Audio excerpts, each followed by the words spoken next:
Terceiro lugar, quanto às revoluções. A gente sabe que depois da Reforma Protestante, houveram revoluções.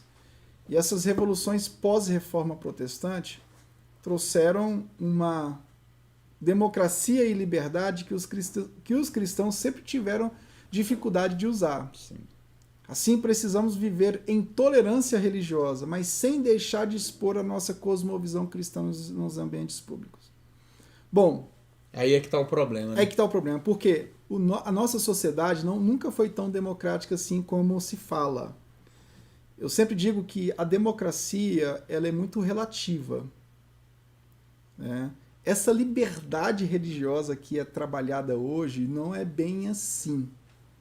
Porque a partir das revoluções americana, francesa, até chegar na Declaração da ONU de 1948, até desaguar na Constituição Federal de 1988, nós temos aí uma evolução do direito moderno. Sim.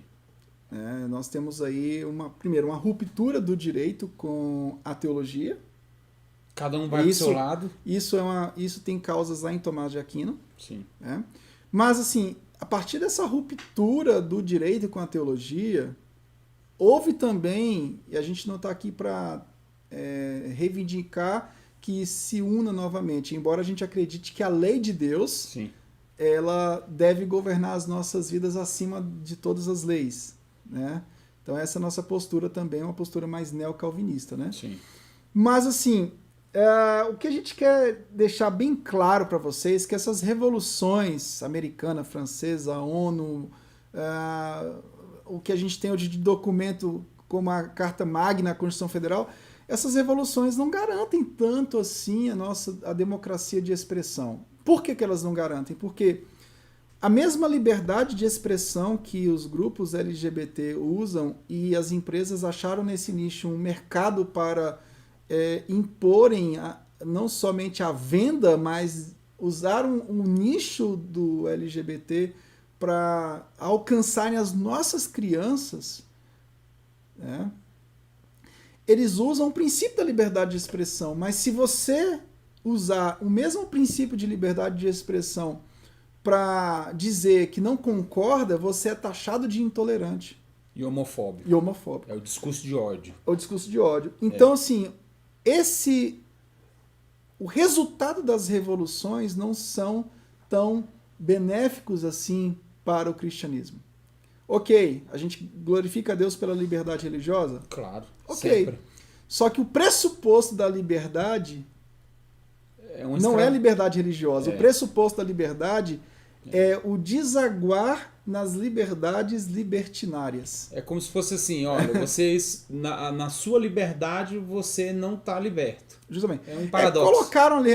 Colocaram ali a liberdade religiosa para não ficar feio, Sim. mas a questão toda é que essa liberdade, essas revoluções e essa linguagem de liberdade é uma linguagem que coloca o homem... Foi um projeto para tirar toda a influência do cristianismo. Sim. E colocar o homem no lugar de centro. Né? Então, o iluminismo começa lá no iluminismo e acredito que ninguém está inventando pólvora nenhuma aos dias de hoje. Não tem ninguém inocente nessa história. Não é só uma questão de liberdade, é um projeto realmente para tirar toda a influência da Bíblia. É uma imposição. É imposição. É uma imposição. O que aconteceu? Acredito. Pastor Silvio, olha só. O iluminismo também, parte de um dos pressupostos do iluminismo cara, a gente era governado pelo Papa lá na Idade Média. Vem os protestantes e querem nos governar através da Bíblia. O Papa de papel, como eles dizem, né? Então vamos criar aqui uma linguagem universal. Então essas revoluções trouxeram linguagens do direito individual como se fosse uma regra universal de vivência, de convivência. Sim. E ao mesmo tempo que eles criaram nos direitos individuais como se fosse uma nova Bíblia secular, uma nova Bíblia, eles excluíram a influência do cristianismo completamente. Então, nós, pastores, estejamos muito atentos a isso. Cuidado. A igreja em si. Cuidado até quando você usa uma linguagem de direito, porque a linguagem do direito moderno ela é bem perigosa. Não compre essa linguagem do direito moderno como se fosse tudo para a sua vida. Ah, porque a minha liberdade. Cara, você não tem liberdade. Na verdade, a sua liberdade, ela é... Para pregar internamente. Isso. Até, nós não sabemos até quando. Até... né? Não, essa aí eles vão... Até quando, né? Essa aí eles vão manter. Sim. Essa aí, se tirar, fica feio demais. Sim. Mas a meta é essa. Dá um bom tema de pesquisa. A liberdade para pregar, mas não a liberdade para expressar lá fora a pregação.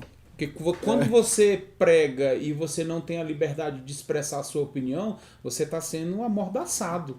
Aí querem amordaçar a fé, e amordaçar a fé é começar a calar a igreja pelaquilo que ela é. Justamente. Ela é a palavra de Deus. A igreja, ela manifesta a palavra de Deus tanto publicamente como privadamente. Agora nós precisamos entender que a igreja, ela não pode se calar.